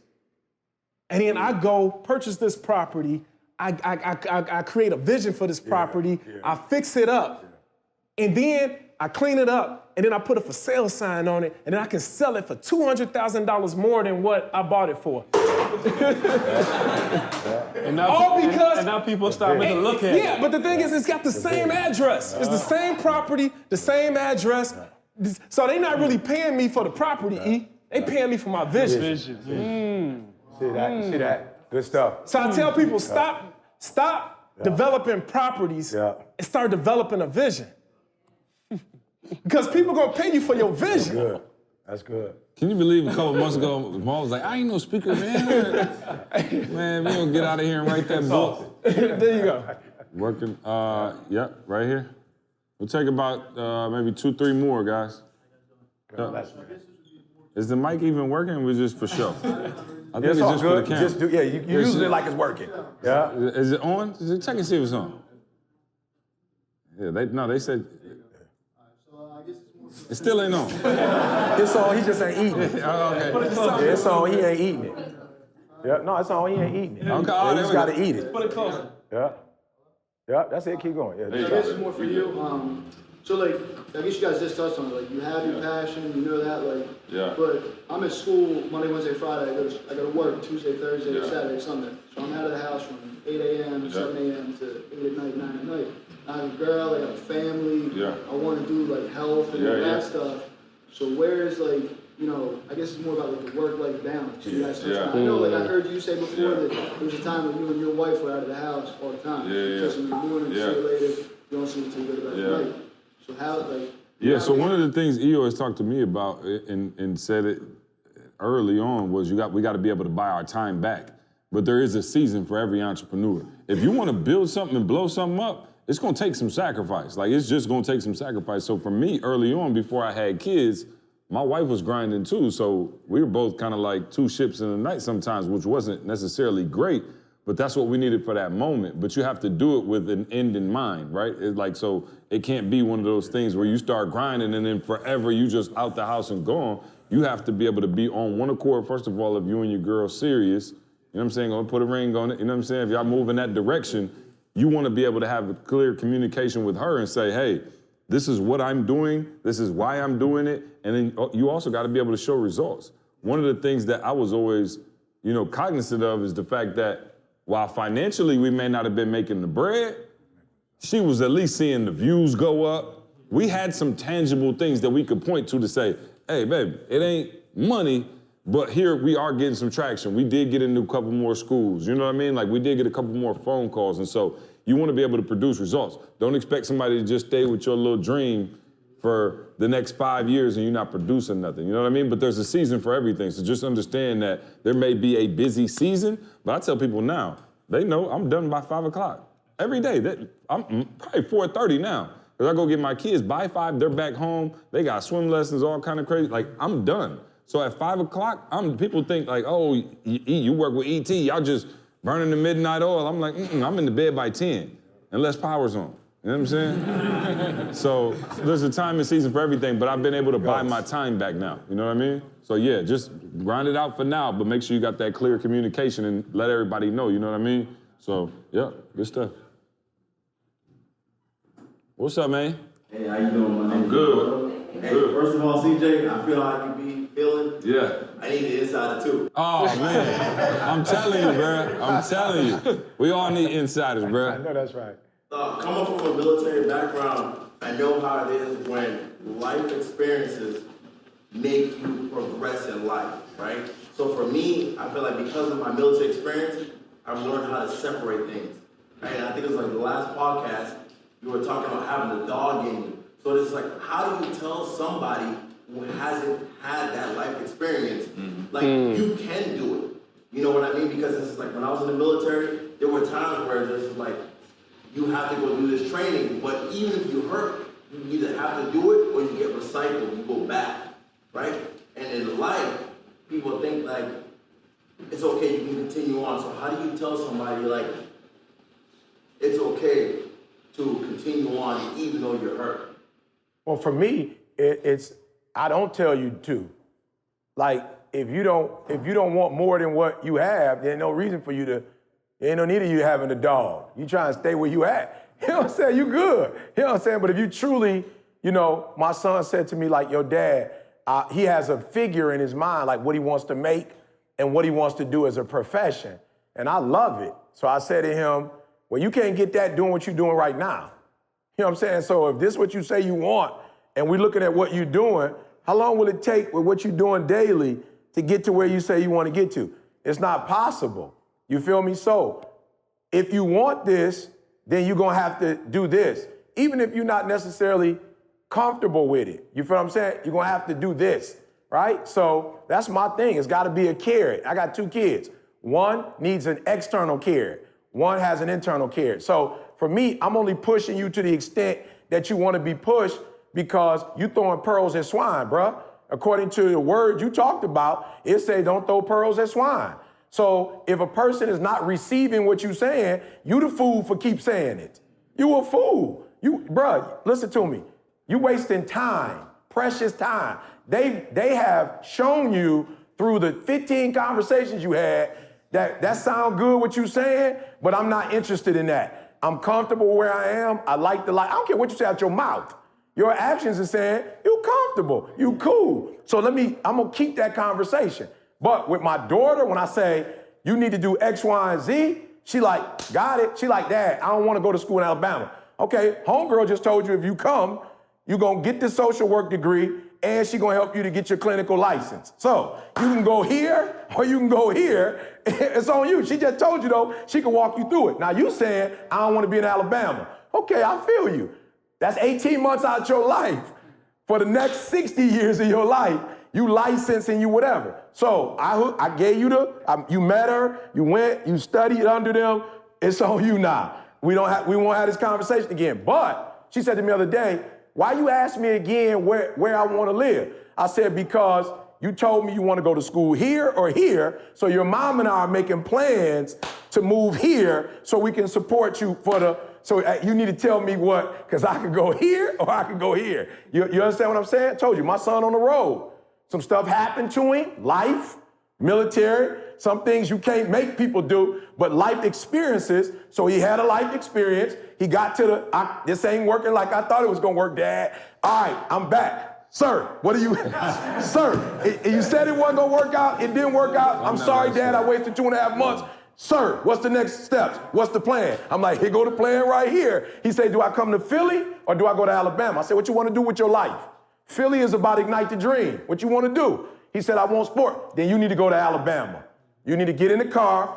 We got gas, Jamal, for that reason. That's why we have money. We got gas. You got somewhere to stay when you get there. You go spend the weekend at Alabama and don't leave when the game is over. You leave when they like, all right, you know what I'm saying? No need to be in Philly. I told them, I got a whole bunch of people in Philly. If you came here, it wouldn't even be nothing for you to do. So go to Alabama and do your thing. So you can't make somebody into a dog that don't want to be a dog. And I'm gonna tell you why. Because for some people, for real, everybody ain't no pit bull, bruh. So why you trying to make everybody a pit bull? Everybody ain't no pit, it's a lot of different dogs. You got Chihuahuas, you got Doberman Pinschers, like for real, you got a lot of different whatever. So I told my son, I want you to click the dog, but you are a relational person. You weren't born a dog. You were born to change the world. That's what you was born to do. So be careful trying to make too much money. Like, don't look at what other people doing and trying to do what they do. I want God. If I die today, bro, you know what I'm geeked about? I don't care how much money I got in the bank.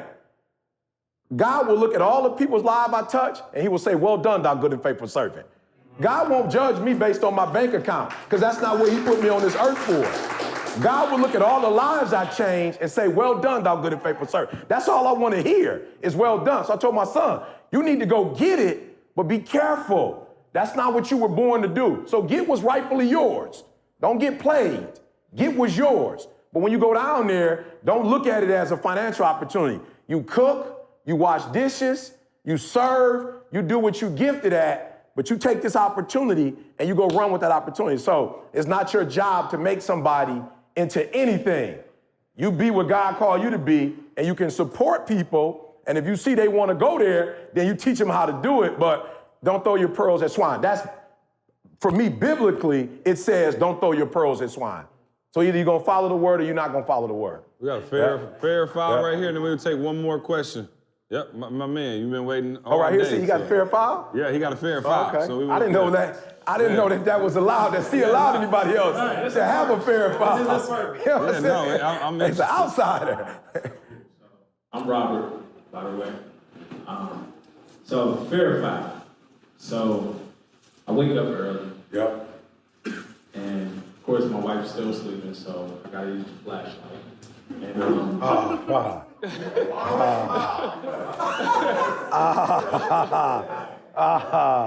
mean, I'm not cutting the room light on, so, being respectful. Yeah. But, anyways, one day she asked me, we got a 2-year-old, so we got the baby monitor in the room. It's a little below that comes from that, but you can't really see a whole lot from that. But fair fact, she asked me to use the baby monitor. And the light is not, it's not sufficient. No, the baby light is like a little soft, baby glow. Little baby you gotta glow. be like an inch from the ground to see what you're looking for. Can I ask you a question? Are you able to use that to do what you need to do? I'm able to use it-ish. Okay. But not to be fully effective, though. You're not fully effective with it. Okay, all right. What you say?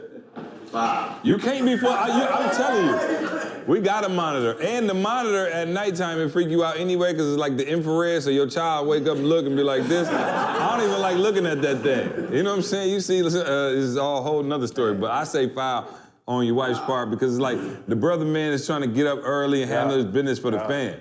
He ain't say he was getting up, staying up late. He wasn't coming in at 3, drinking. You know what I'm saying? Then that's, that's our situation. Okay, now you heard what she said though. And that's my challenge because my girl sleeps light, and once you wake her up, she can't go back to sleep. So she like, I didn't sign up for 3 o'clock in the morning. That's you and God. You know what I'm saying? So y'all need to work something out. So I bought a bed where I get out of it, you couldn't hear it, but that only lasted for about a year or 2. Now apparently when I get up, she get up. But I still get up at 3 because I got to take care of the family and handle my business. So I think it's fair, but it will come with some repercussions though. If you're ready to handle it, you know what I'm saying? Yeah, good stuff, man. That's a good one. Last question. Ooh. Who got it? Uh-oh. Oh, they picked it back there. Uh-oh. All right, Is that how there you it doing is. it? Yeah. All right. Yeah. Hey, how y'all doing? Be blessed, man. Hello. All right, so you guys, hello, my name is Barrington. Hello. So one thing you guys was actually saying was use fear as your fuel. Yeah. You know, and I believe like in our environment where we've grown up, around bad influence, bad intuition that's always telling us what not to do. And it's like as soon as we always about to make a breakthrough, this voice always comes. And it stops everything. It stops the full motivation, it stops the fuel, it stops everything. So my question is, how was you actually capable of breaking through? Can I be honest with you? Just because, and I want you to look at me and pay attention. Write this down if you're struggling with the same thing. Just because it's your voice don't mean you gotta listen to it. All right? Just because it's your voice, you ain't gotta listen to it. You can put your voice next to a benchmark, a set of principles, and you can say to yourself, is this right or wrong? You feel me? So I just had a situation the other day, and in my mind, it was right, because I went to church, right? And when you go to church, the tithing system is what? So in my mind, it was right? But I was like, don't go with your mind. You got people in this community who've done business before, and they can help you. And so I made 2 phone calls, right? And I talked it out to those people. In my head, it was right. And C and I have been in, I remember when we were in Detroit, I think C came with me, I don't remember. I think he did. But there were some Jewish dudes that we sat with that wanted to do business with us back in the day. Their percentage was way higher, right? But then when I sat down with people, because I don't have to think about stuff, and do me a huge favor, don't think about stuff that you shouldn't be thinking about. Meaning, just because it's in your head, if you're not an expert at it, don't do it, right? So my people counseling me was like, yo, E, you got 30 years in the game, bro. You don't do standard. Like, that's not who you are. You people, it's a privilege for folks to be around you, let alone working with you. So this not for you. This is for somebody else. So I didn't have to listen to my head. I didn't have to listen to the voices in my head. I could talk to people who have done this their whole life, and they know. So for real, if you're in a relationship with somebody and it's your 3rd one and you like, homegirl may be whack like the other one was whack, I can't. No, don't do that. Go to people who've been in healthy relationships. Mm-hmm. Don't talk to yourself. You've been in terrible relationships. So everybody who come in your life to date you is gonna be whack in your head, because you're gonna be comparing them to the last one if you're not careful. And you might see something and go, oh, I knew she wasn't the right one. She didn't do nothing. But she did something that happened in the last relationship that you smelled it and was like, there go that cologne. She ain't right. You know what I'm saying? I'm being for real. You're programmed a certain way. And I always said, I eat grits and eggs. Bruh, we just went out to eat. I'm like, let me get some eggs. Everywhere I go, I don't care what, I just want some eggs. If they don't have eggs, I get something else. But my whole life, I've been eating grits and eggs. I'm making good money now. We go to Ruth Chris. They can eat whatever they want. I'm like, y'all got eggs?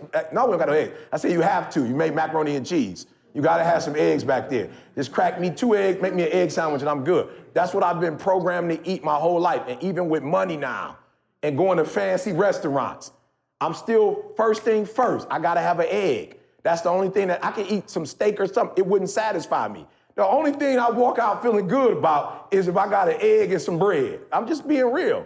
So in your mind, you're gonna mess yourself up because you're gonna be using all the old stuff to help you make a decision that's probably a future decision. You feel me? And so I'm telling you, I'm at a point in my life now, if I have a thought and I know I'm not an expert at that, I just call it experts. That's why you should be in Breathe University, for real. That's why you should be in Breathe University, because what Breathe University does is it gives you an opportunity to be in a community that on your own you would never be a part of. Yeah. Just being real. There's some people that you hook up with that you wouldn't have been able to hook up with on your own. I'm just being real. You're talking about, bruh, I've been in the game. I've been doing this since I was 19 years old.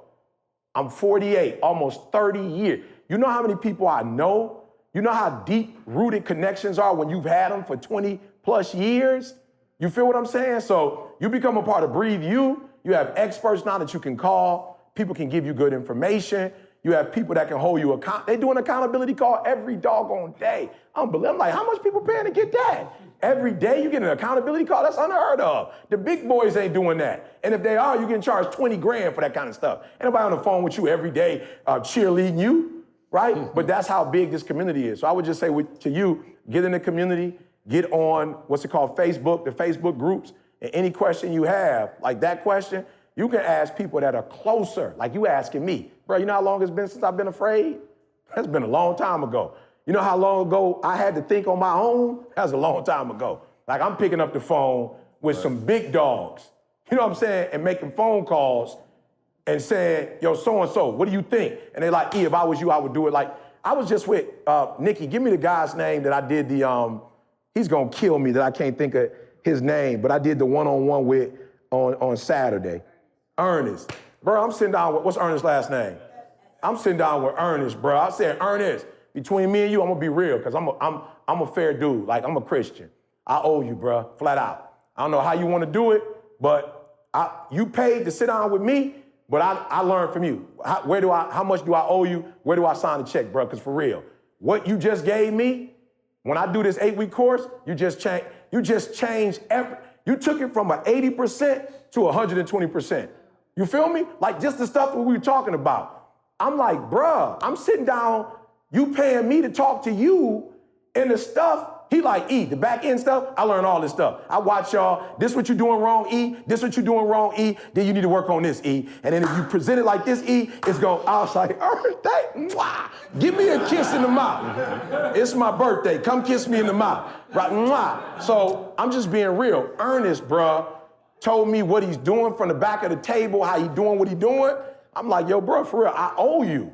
Like you just, the people I'm about to bless, you just bless them on a whole nother level. Those are the kind of connections you get when you're a part of an organization like that. So Breathe, are you in Breathe You?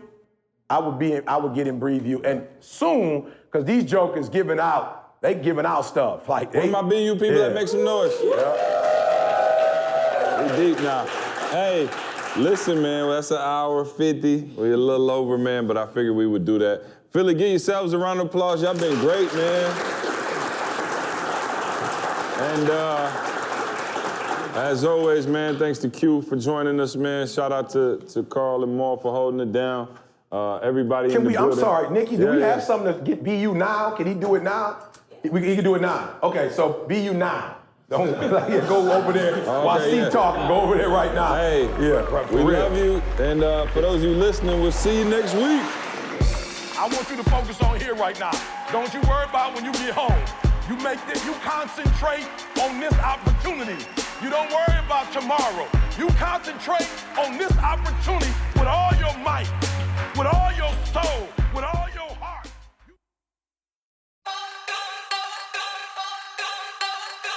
120 until the day I die. 120. 120. 120. You gotta fool with me. Why? Because I'm on everything.